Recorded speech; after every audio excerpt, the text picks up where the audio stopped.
want to introduce my friend Monica Vernon Lester. We have been friends for probably over 10 years. I imagine when Isabella was probably 2 and Jordan they were about 2. Yeah. Our youngest children are the same age. So that would be, man, that would be 16 years, Monica. My Yeah. gosh. Yeah. I met Monica's husband. I was friends with him first. He was on the praise team with me. And I thought, what a fantastic guy. He was so nice, so friendly and talented, and I wondered what his wife was like. And then I met his wife and I was like, I like this girl. I think we could be friends. And we were. And we were fast friends. Yes. And about that time, or right in there, Monica, Jalen was about 3 or 4, and that was at the point where Monica and Martin found out that their third child had some type of muscular dystrophy. And as they pursued his diagnosis and they went, and I imagine you went through many tests, Yeah. many emotional tests, because when you're going through something like that and you see that there is definitely a change in your child, physical change, and you go to the doctor, it's very hard. It's very scary. I don't know how to describe it, except every time you go in, you're nervous about what that doctor's going to tell you. Would you agree with I that? would. Yeah. Very much. And so they did find out that Jalen has Duchenne's muscular dystrophy, which is a very serious form. But I just want to give a shout out to his mama. She has done all kinds of research and a lot of natural remedies. And Monica is a fantastic cook. She can cook the most natural and healthy foods, and it tastes so good. I always love her treats. And you got me hooked on tabbouleh. I had tabbouleh tonight. Oh, yeah. She used to make it, used to buy it from, I think, Whole Foods or something, used to Yeah. get it from. But we became fast friends, and just kind of doing our life journey together. And I found out that Monica is, I want to say, in a way, fearless. You're very strong. You, I know that you're scared, some of the things that you go through or you've been through. I know that you were scared. Or maybe it was the type of news that was kind of a gut punch, where you feel like your wind was knocked out of you, Yeah. but you didn't miss much of a beat. You just got right back up, and you just kept pushing through against all odds. So the courageous mom is, I think, a great title for you. Monica is married to Martin. You've been married how many years? Oh, our anniversary is this month. 25 years. 25 years. Wonderful man. And they have 4 children. We have Jessica, we have Nick, we have Jalen, and we have And Jordan. we have, She has beautiful children too. and Charles. And Charles, that's right. Yes. And also, you have a little beautiful granddaughter, Yes. Grace, who is your heart, that you're able to see her. Mm-hmm. Thank goodness. She's in the area. So, Monica, is there anything else you would like to add to your introduction? Um, I'm not sure. There's a lot of things about me. But I think that's a good start. That's what I know of you. Not everything, but that's Yeah, what I know from the beginning. that's a good start. I don't have to go down my resume. It might take a bit. Yeah. Step. Yeah. But Monica has prepared for tonight. She wants to encourage y'all. And we all go through different seasons in life, period. But then you throw some kids in there in the mix, and they all have their own journey. And as a mother, you're with them, aren't you? Yes. You're with them on their journey. So you have 4 children, so you really are intertwined in about 4 distinct separate journeys, aren't you? At Right. one time. Yeah. That's the way it is. So how would you like to start, Monica? I think you already did. Do I just pick up from here or? Whatever you want to say. I can give a little backstory on me so they understand who I am, Okay. um, my different facets of life. Let's go Maybe, ahead. Because you'll identify. There's yeah, many different. Yeah, go ahead. maybe it's things you knew about me, maybe not. All right. Uh, 5 children, one husband. But how I got there, first of all, I just want to say I'm very transparent. So I tell on myself. I put it out there. I tell on myself because I feel like it says in Revelation 12:11, they overcame by blood of the Lamb by the words of their own testimony. So Yeah. I like to give my own testimony. And when I was putting this message together, I've been really nervous about this. I've been very, very nervous about it. And I've never been nervous like this before. I've been nervous, but not to this Oh, extent. Um, you speak a lot. So, yeah, okay.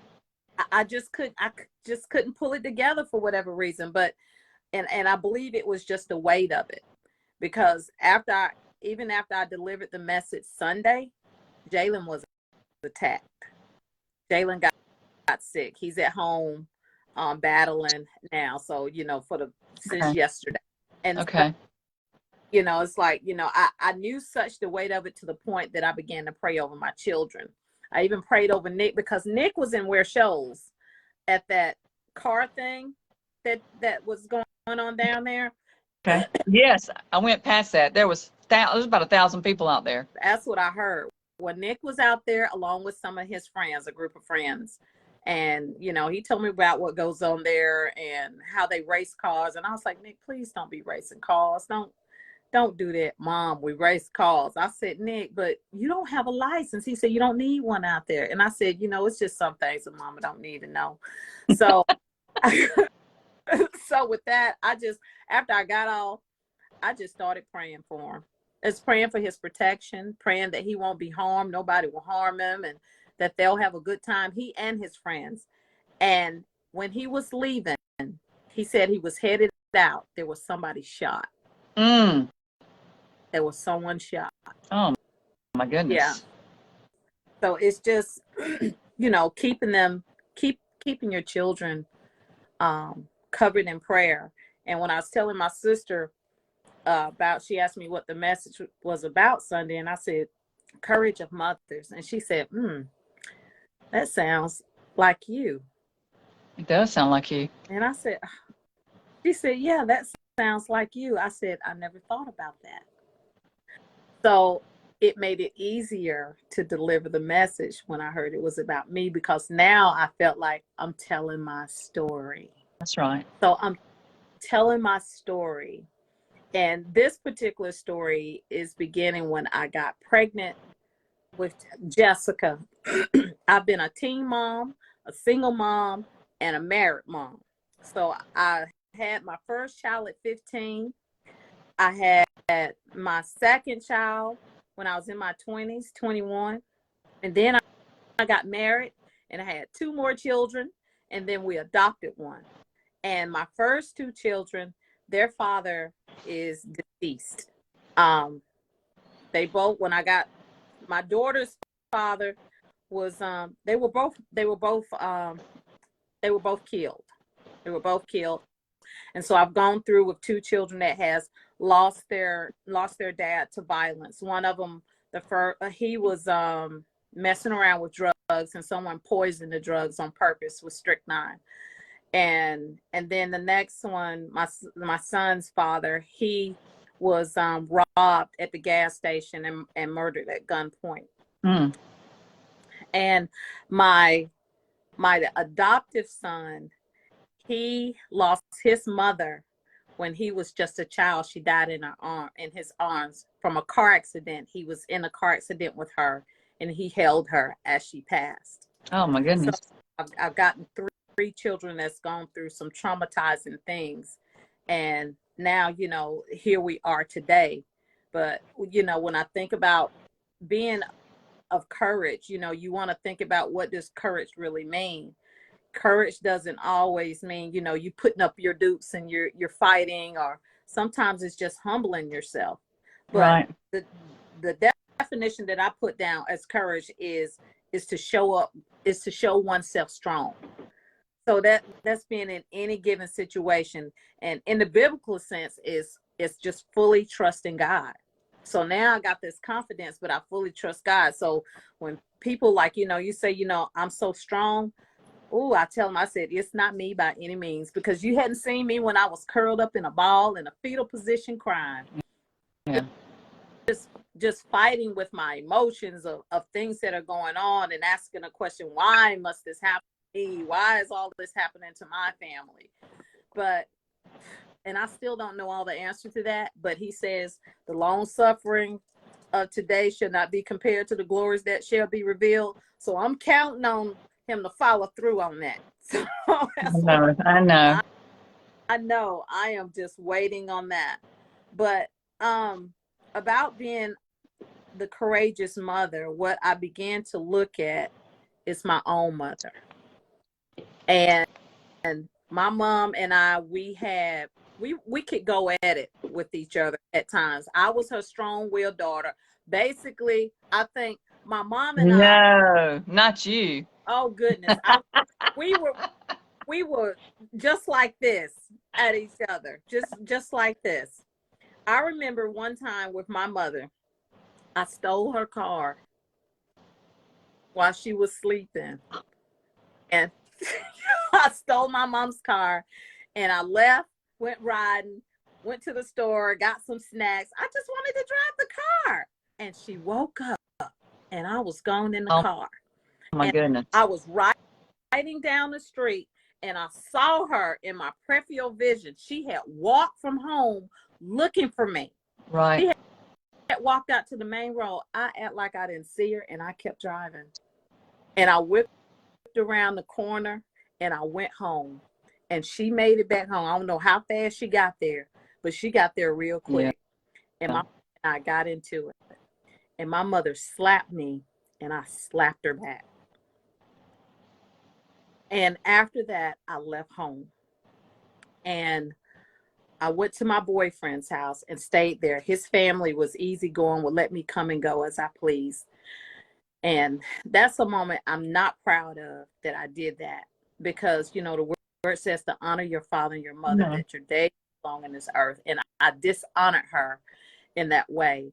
And I just snapped. You know, she was like another teen on the street at that point when I was hit, because she's never hit me in my face. She's never done that. And so after that, I left, and a few days went by, and my dad came to pick me up. He knew where I was, and he came and he asked to talk to me, and I walked out the door, and my dad said, "You only have one mama. That's right. You need to go home." And he said, "I came to pick you up." And so I just got in the car and I went on back home. Thank goodness. Yeah. And when I went in the door, my mom was waiting for me. And my mom would always put her hands on my face like this when she's making eye contact. And she said, "I'm sorry." And even in that moment, I still didn't say I'm sorry. But years on down the road, I had the opportunity to do that. And that's where I come in with understanding my mom and what she went through, right, as a young child growing up, and asking her, well, why didn't you do this for me? Or why didn't you teach me this? Or why this and why that? And she said, "I didn't know, baby." Amen. She said, I just didn't know. I said, "What do you mean you didn't know? What do you mean?" I said, "Couldn't you find out?" I was like I find out things pertaining to my children. She said, "I didn't know. I didn't go through some of the things that you went through." Right.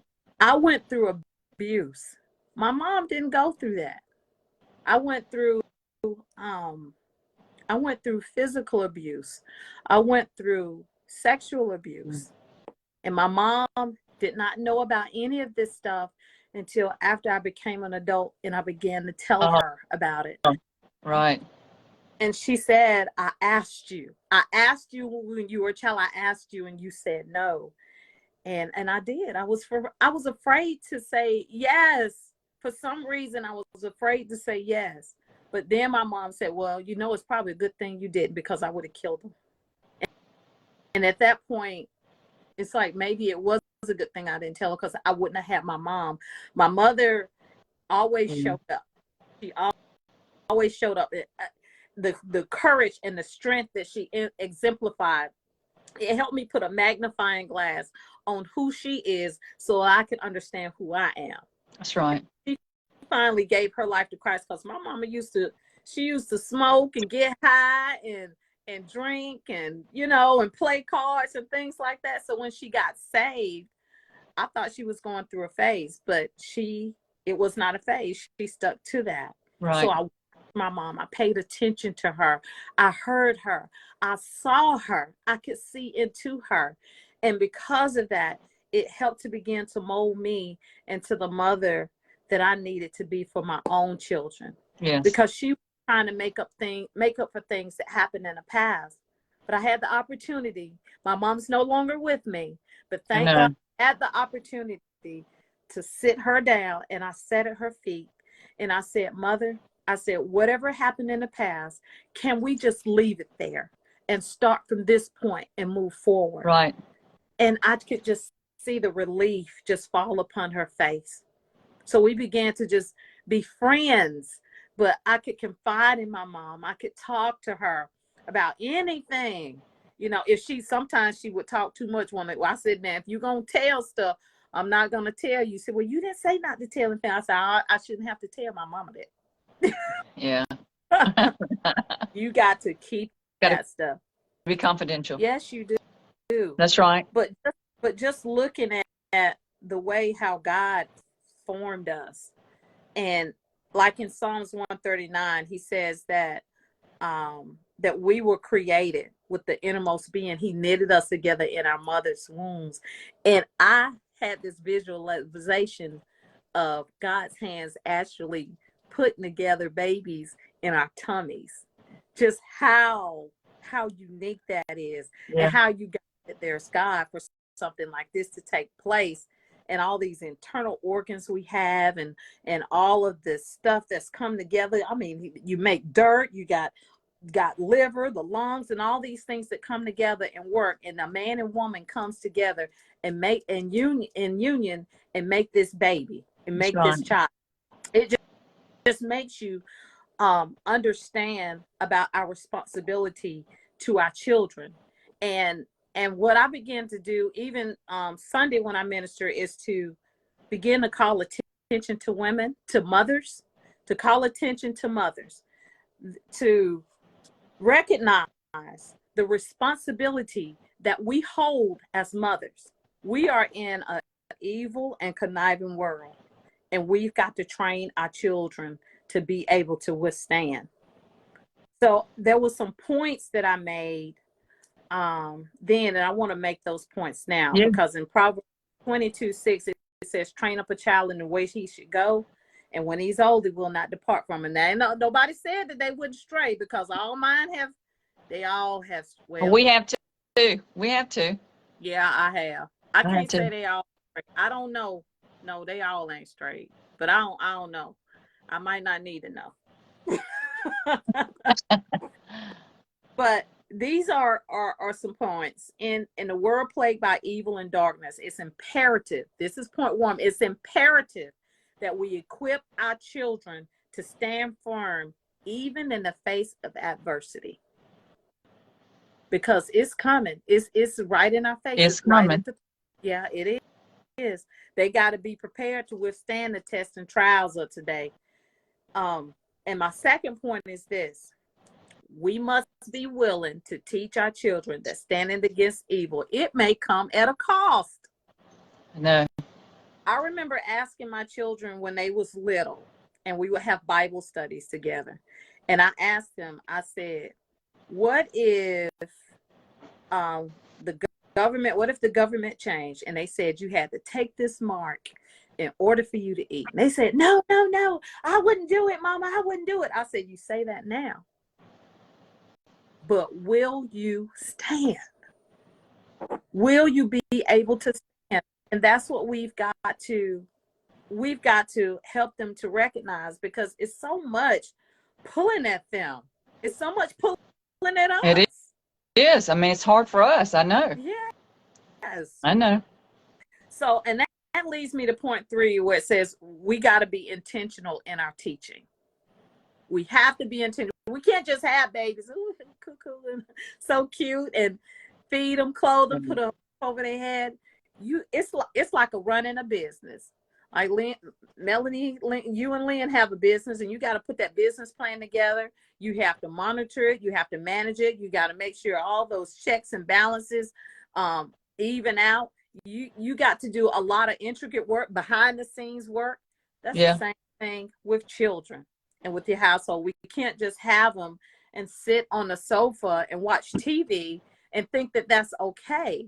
We have to pay attention. You have to have discernment, just like when I was talking about praying for Nick. You got to hear. When you hear, you got to respond and not just walk, oh, well, maybe I didn't hear what I think I heard. Yeah. It's like when you be sitting in your house and you hear noise and you look, now I know I heard something. Now I'm not going to sit watching TV. I'm going to go and investigate and find out what that is. Right.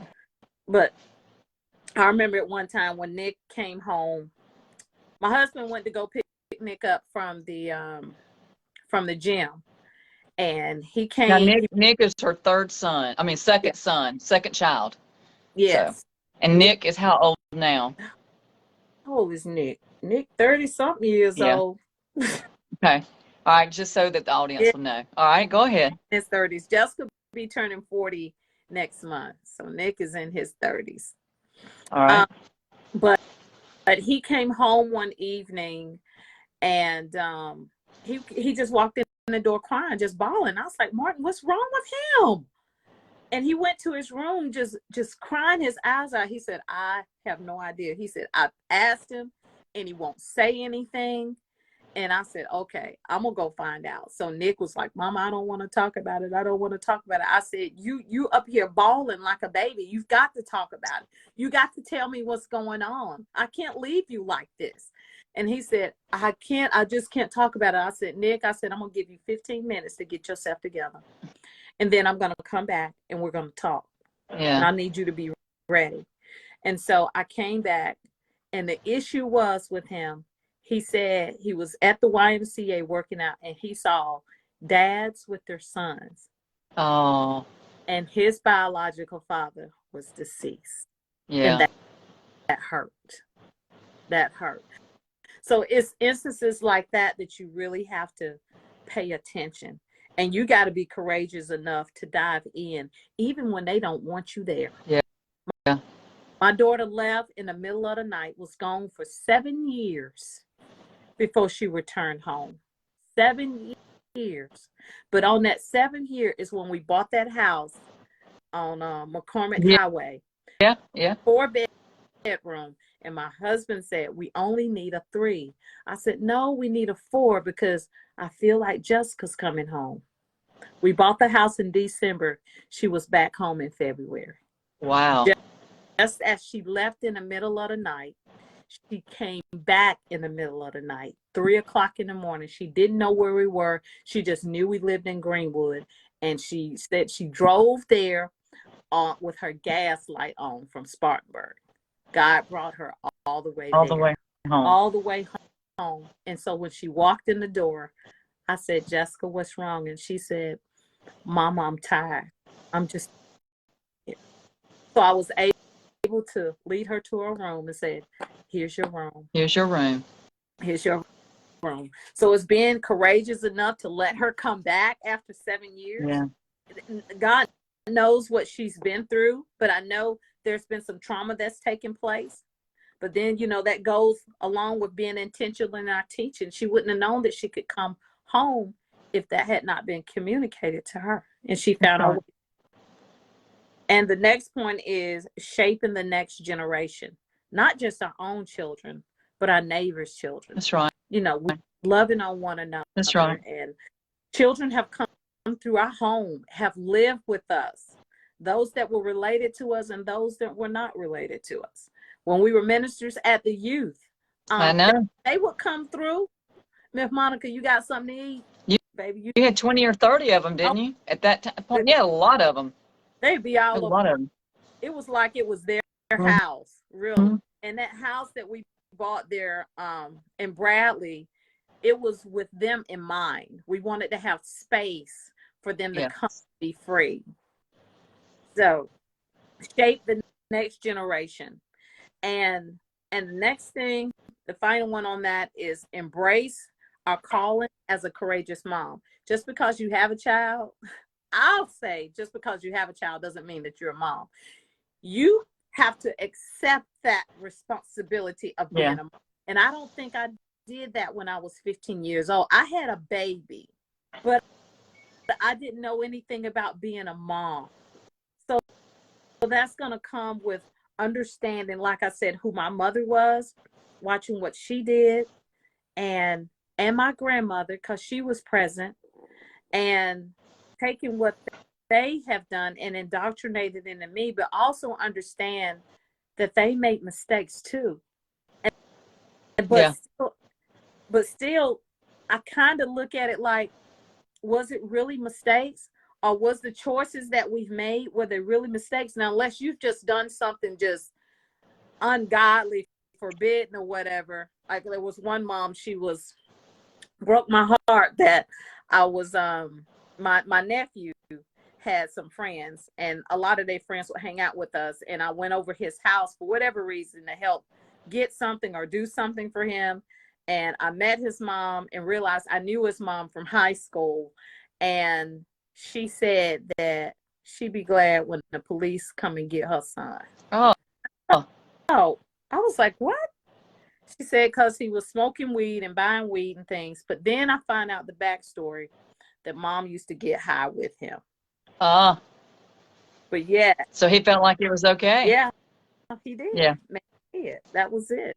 So areas like that, if you're wrong about something, humble yourself. You got to be courageous enough to humble yourself and say, baby, I'm sorry. I threw the car first on Interstate 26 with Jordan in the car trying to get off the exit and got caught by the police. And I had to look at Jordan and say, baby, I was wrong. Don't do that.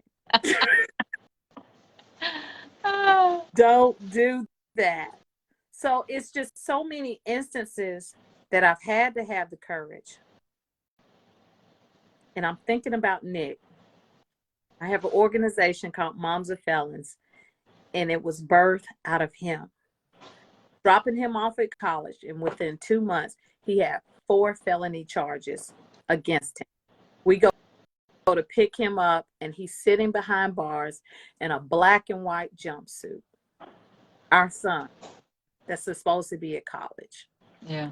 Got mixed up with those wrong people that quick. But I understand how he got mixed up with the wrong people that quick, because he was the wrong person.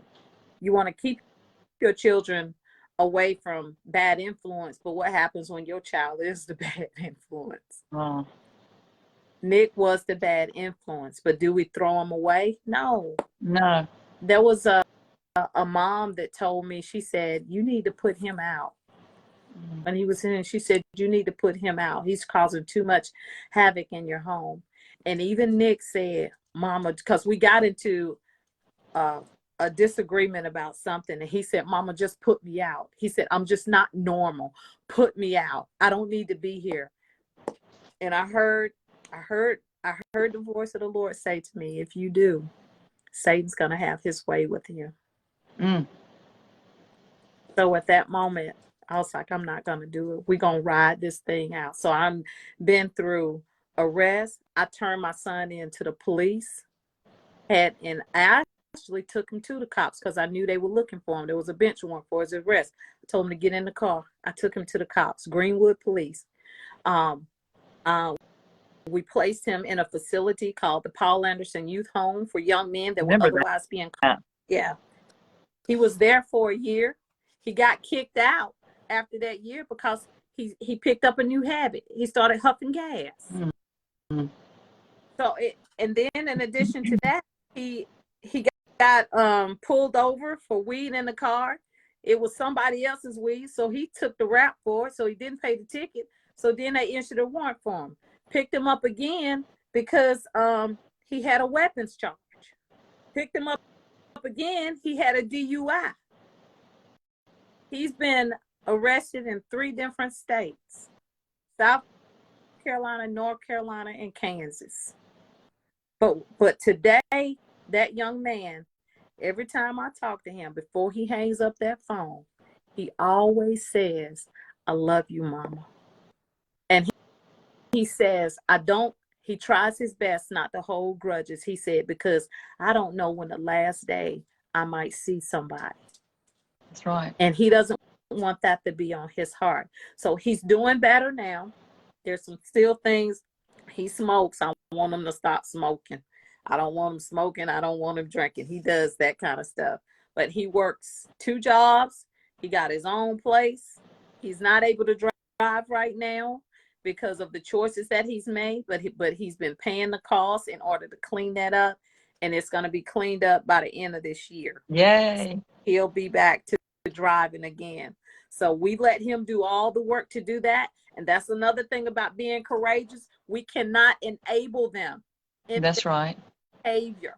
As much as we want to save them, as much as I did not want to take my son to that cop, to the police, I had to. I had to do it. Now, and it had Monica, let me ask you a question too. If I remember correctly, didn't he get some of his felonies expunged? No, he got them all. He would have all expunged, right? No. Reason why is because in order to get them expunged, he had to stay clear for Okay. time period. Okay. Didn't. He got Okay. it again. Okay. But I think he may be able to do it now. I actually was given the name of an attorney in North Carolina that could possibly change this on his record in the state of North Carolina, because I met another young lady. I connected with a young lady's mom, and she was telling me her daughter's story, and her daughter has gotten everything cleaned off her record, and she had felony charges. Mm-hmm. So the laws are changing, and the thing is, Nick, it was a non-violent felony charge. So I don't see a reason why we need to continue to hold their head over that. And I think that's why I connect with other moms of felons, because for one thing, we blame ourselves for what our children did. I don't know about any, I guess everybody wouldn't be like that, but for me, I blame myself for the choices that Nick made. And I asked Nick, I said, what could I have done different that could have changed this whole scenario? And he said, Mama, you and Daddy been good parents to me. Y'all been good parents to me. So he said, it was all my choice. I did it. Yeah. And yes, he does. He calls Martin Dad. My daughter calls him Dad. And even with their fathers being gone, our children still love their dads, their biological ones. But with my husband, he has taken that role as a father. He has. He's a good man. Yeah, he is. And that's who they call Dad. And they don't they don't harbor any hard feelings over their biological father, whether him being there, out in the streets or whatever, because I did not train them that way. I trained them to love in spite of what their dad was doing or what he was not doing. I trained them to honor their father, honor their parents, no matter whether they were present or not present. It doesn't say you honor them if they've been a wonderful, good person. It just says to honor them. Yeah. Because I don't want children to start displaying places of unforgiveness when it comes to their own children, or when their child looks at them like, Dad, you disappointed me, I'm not going to forgive. I was like, no, this is a bloodline that we got to pass on to them. And it starts right here. And one of the things I prayed for myself is that those ugly things, that it ended with me. It ended with me. Now, I know that they're going to have to go through some things, but that's where you become intentional with training them. And you also become strategic and intentional with your prayers. So when that's right, I'm praying, you pray specifics. Like when I prayed for my husband, I was like, Lord, I'm praying for a tall, dark man. I want him tall, taller than me where I can wear high heels. But the character that I did, I said, I want a husband that loves you, Lord. I want a husband that loves you more than he will love me. I want a husband that's going to love my children as his own. And look, my children that I had when I met him, they call him Daddy. Nick, the one went and found him. Oh, I remember that. Monica, we're going to go ahead and start wrapping up. But before we do, I want you to summarize those points again. Okay. Would you summarize those points before we go off? All right. All right. Summarizing those points. It's imperative that we equip our children to stand firm in the face of adversity. Number one. Number two, we must be willing to teach our children that standing against evil may come at a cost. Yes. That's important. Write that down. That's right. Number three, let us be intentional in our teaching. Number four, shape the next generation. Yes. Yes. And number five, embrace our calling as a courageous mother. And together as mothers, let us rise as a generation that will make a positive impact and bring light into a dark world. I love that, Monica. That is so true. And I believe you're doing that. You're living that. And who knows, but maybe the things you've gone through have prepared you for such a time as this. Really. I think so. I think so, too. Now I got a grandbaby.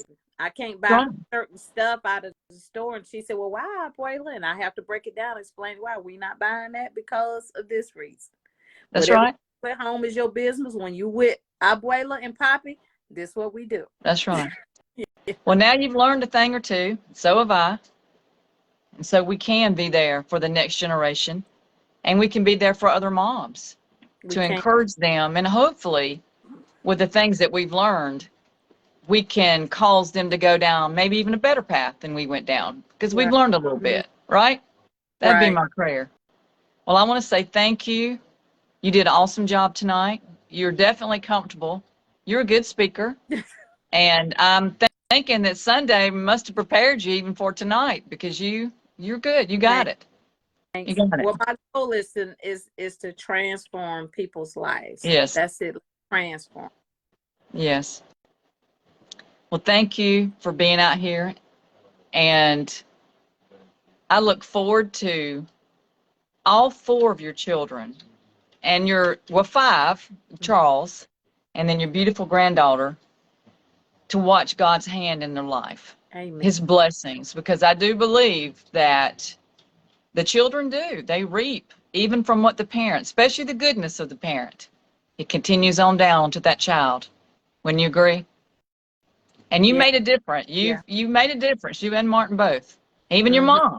It even started with her. Yeah. She made a change, and that impacted you and Tammy and David. Yes. That's right. Yeah. Well, I love you, and I love Amarat. I love y'all. And I know that some of you are going to watch this at a later time. You're going to enjoy this. I look forward to seeing how your lives get transformed as mothers and how you take it to the next level, because we never get to the point where we know it all or we've got it all figured out. We continue to grow. We grow as women.